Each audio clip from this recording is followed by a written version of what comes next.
ಕಾಲ್ತುಳಿತ ದುರಂತದ ಹಿಂದೆ ಪಿತೂರಿ ಶಂಕೆ ವ್ಯಕ್ತವಾಗ್ತಾ ಇದೆ. ಹೀಗಾಗಿ ತಮಿಳುನಾಡು ಹೈಕೋರ್ಟ್ ಮೆಟ್ಟಿಲೇರಿದ್ದಾರೆ ದಳಪತಿ ವಿಜಯ್.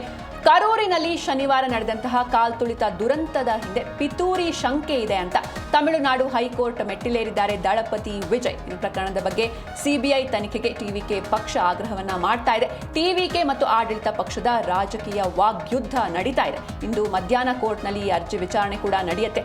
ಸಿಬಿಐ ಅಥವಾ ವಿಶೇಷ ತನಿಖಾ ತಂಡದ ತನಿಖೆಗೆ ಆಗ್ರಹಿಸಲಾಗಿದೆ. ಸೊ ಏನಾಗುತ್ತೆ ಇವತ್ತು ವಿಚಾರಣೆಯಲ್ಲಿ ಎಲ್ಲವನ್ನ ಕೂಡ ಕಾದು ನೋಡಬೇಕಿದೆ. ಕರೂರು ಕಾಲ್ತುಳಿತ ದುರಂತದ ಹಿಂದೆ ಒಂದು ದೊಡ್ಡ ಪಿತೂರಿಯೇ ಇದೆ ಎನ್ನುವಂತಹ ಶಂಕೆಯನ್ನ ವಿಜಯ್ ಬೆಂಬಲಿಗರು ವ್ಯಕ್ತಪಡಿಸಿದ್ದಾರೆ. ತಮಿಳುನಾಡು ಹೈಕೋರ್ಟ್ ಮೆಟ್ಟಿಲೇರಿದ್ದಾರೆ ದಳಪತಿ ವಿಜಯ್. ಪ್ರಕರಣದ ಬಗ್ಗೆ ಸಿಬಿಐ ತನಿಖೆಗೆ ಟಿವಿಕೆ ಪಕ್ಷ ಆಗ್ರಹಿಸ್ತಾ ಇದೆ. ಟಿವಿಕೆ ಮತ್ತು ಆಡಳಿತ ಪಕ್ಷದ ರಾಜಕೀಯ ವಾಗ್ಯುದ್ಧ ಇದು. ಇಂದು ಮಧ್ಯಾಹ್ನ ಕೋರ್ಟ್ನಲ್ಲಿ ಒಂದು ಅರ್ಜಿ ವಿಚಾರಣೆ ಕೂಡ ನಡೆಯುತ್ತೆ. ಸಿಬಿಐ ಅಥವಾ ವಿಶೇಷ ತನಿಖಾ ತಂಡ ಅಂದ್ರೆ ಎಸ್ಐಟಿ ಅಥವಾ ಸಿಬಿಐ ಎರಡರಲ್ಲಿ ಯಾವ ತನಿಖೆಯನ್ನು ರಚನೆ ಮಾಡುತ್ತೆ, ಯಾವ ಬಗ್ಗೆ ವಿಚಾರಣೆ ಆಗುತ್ತೆ, ತೀರ್ಪು ಯಾವ ರೀತಿ ಬರುತ್ತೆ, ಇದೆಲ್ಲವನ್ನೂ ಕೂಡ ಕಾದು ನೋಡಬೇಕಾಗಿದೆ. ಸಿಬಿಐ ಅಥವಾ ವಿಶೇಷ ತನಿಖಾ ತಂಡದ ತನಿಖೆಗೆ ಆಗ್ರಹಿಸಲಾಗಿದೆ.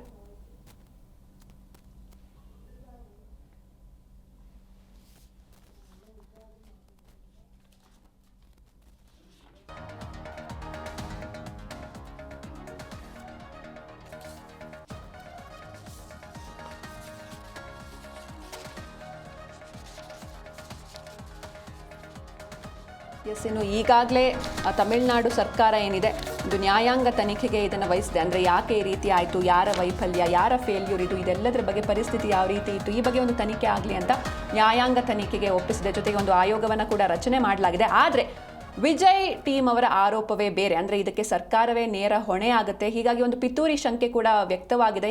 ಈ ಹಿನ್ನೆಲೆಯಲ್ಲಿ ಒಂದು ಸಿಬಿಐ ತನಿಖೆ ಅಥವಾ ಎಸ್ಐಟಿ ತನಿಖೆ ಆಗಬೇಕು, ಒಂದು ಸ್ವತಂತ್ರ ತನಿಖೆ ನಡೆಸಬೇಕು ಎನ್ನುವುದಾಗಿ ಕೋರ್ಟ್ ಮೆಟ್ಟಿಲೇರಿದೆ ಟಿವಿಕೆ ಪಕ್ಷ. ಇನ್ನು ಸಾವಿನ ಮನೆಯಲ್ಲಿ ರಾಜಕೀಯ ಶುರುವಾಗಿದೆ. ಇನ್ನು ವಿಜಯ್ ಟೀಮ್ನ ಆರೋಪ ಅಥವಾ ಟಿವಿಕೆ ಪಕ್ಷದ ಆರೋಪಗಳೇನು ಅಂತ ನೋಡ್ತಾ ಹೋಗೋದಾದ್ರೆ, ಒಂದು ಮೊದಲನೇದಾಗಿ ಅವರು ಕೇಳಿದಂತಹ ಸ್ಥಳನೇ ಬೇರೆ. ಅಂದರೆ ಈ ಒಂದು ರ್ಯಾಲಿಗೆ ಅವರು ಕೇಳಿದಂತಹ ಸ್ಥಳನೇ ಬೇರೆ, ಆದರೆ ಇವರು ಸರ್ಕಾರದವರು ನಿಗದಿಪಡಿಸಿದಂತಹ ಸ್ಥಳನೇ ಬೇರೆ. ಇದು ಸಾಕಷ್ಟು ಗೊಂದಲಗಳಿಗೆ ಕೂಡ ಕಾರಣವಾಯಿತು. ಯಾಕಂದರೆ ಜಾಗ ತುಂಬ ಚಿಕ್ಕದಿತ್ತು. ಹೀಗಾಗಿ ಒಂದು ದುರಂತ ನಡೆದಿದೆ ಅನ್ನೋದು ಟಿವಿಕೆ ಪಕ್ಷದವರ ಆರೋಪ. ಇನ್ನೊಂದು ಕಡೆ ಏನಂದರೆ ವಿಜಯ್ ಬಂದಾಗ ಲೈಟ್ ಆಫ್ ಮಾಡಿದ್ರು ಎನ್ನುವಂಥ ಆರೋಪ ಕೂಡ ಕೇಳಿ ಬಂದಿದೆ. ಆದರೆ ಇದಕ್ಕೆ ಪೊಲೀಸರು ಉತ್ತರವನ್ನು ಕೂಡ ನೀಡಿದ್ದಾರೆ. ಅಂದರೆ ವಿಜಯರನ್ನ ನೋಡೋದಕ್ಕೆ ಜನರು ಎಲ್ಲ ವಿದ್ಯುತ್ ಕಂಬಗಳನ್ನು ಹತ್ತೋಕೆ ಮುಂದಾದರು, ಹೀಗಾಗಿ ನಾವು ಲೈಟ್ ಆಫ್ ಮಾಡಿದ್ವಿ ಅನ್ನೋದಾಗಿ ಅವರ ಉತ್ತರ ಇದು. ಹಾಗೆ 7,000 ಅಥವಾ 10,000 ಜನರಿಗೆ ಒಂದು ಭದ್ರತೆಯನ್ನು ನೀಡಲಾಗಿತ್ತು ಸರ್ಕಾರದ ಕಡೆಯಿಂದ. ಆದರೆ ಅಲ್ಲಿ ಬಂದು ಸೇರಿದ್ದು 50,000ಕ್ಕೂ ಹೆಚ್ಚು ಜನ. ಹೀಗಾಗಿ ನೀಟಾಗಿ ಭದ್ರತೆಯನ್ನು ನೀಡಿರಲಿಲ್ಲ. ಬರೀ 10,000 ಜನರಿಗೆ ಪರ್ಮಿಷನ್ ಕೊಟ್ಟಿದ್ರು. ಈ ರೀತಿ ಒಂದು ಸಾಕಷ್ಟು ವಾಗ್ಯುದ್ಧಗಳು ನಡೀತಾ ಇರುವಂಥದ್ದು. ಸಾವಿನ ಮನೆಯಲ್ಲಿ ಇದೀಗ ರಾಜಕೀಯ ಕೂಡ ಶುರುವಾಗಿದೆ. ಒಬ್ಬರ ಮೇಲೆ ಒಬ್ಬರು ಹರಿಹಾಯ್ತಿದ್ದಾರೆ. ಅಂದರೆ ಟಿವಿಕೆ ಪಕ್ಷದವರು ನೇರವಾಗಿ ಸರ್ಕಾರದ ಮೇಲೆ ಆರೋಪವನ್ನು ಮಾಡ್ತಿದ್ದಾರೆ. ಅಂದರೆ ಸರ್ಕಾರದ ಒಂದು ಏನಿತ್ತು ಫೆಸಿಲಿಟೀಸ್ ಅಥವಾ ಒಂದು ಸೆಕ್ಯೂರಿಟಿ ಏನೂ ಕೂಡ ಸರಿ ಇರಲಿಲ್ಲ. ನಾವು ಕೇಳಿದಂತಹ ಜಾಗವನ್ನು ಅವರು ಕೊಡಲಿಲ್ಲ. ರ್ಯಾಲಿಯನ್ನು ನಡೆಸೋದಕ್ಕೆ ಅತ್ಯಂತ ಕಿರಿಯಾದಾದ ಜಾಗವನ್ನು ಕೊಟ್ಟಿದ್ರು. ಅಂದರೆ ಒಬ್ಬ ಜನಪ್ರಿಯ ನಟ ದಳಪತಿ ವಿಜಯ್ ಅವ್ರನ್ನ ನೋಡೋದಕ್ಕೆ ಸಹಸ್ರಾರು ಸಂಖ್ಯೆಯಲ್ಲಿ ಜನರು ಬರ್ತಾರೆ. ಈ ಹಿಂದೆ ಸಮಾವೇಶಗಳು ಕೂಡ ನಡೆದಿದ್ವು, ರ್ಯಾಲಿಗಳು ಕೂಡ ನಡೆದಿದ್ವು. ಸಮಾವೇಶದಲ್ಲಿ ಲಕ್ಷಾಂತರ ಜನರು ಭಾಗವಹಿಸಿದ್ರು.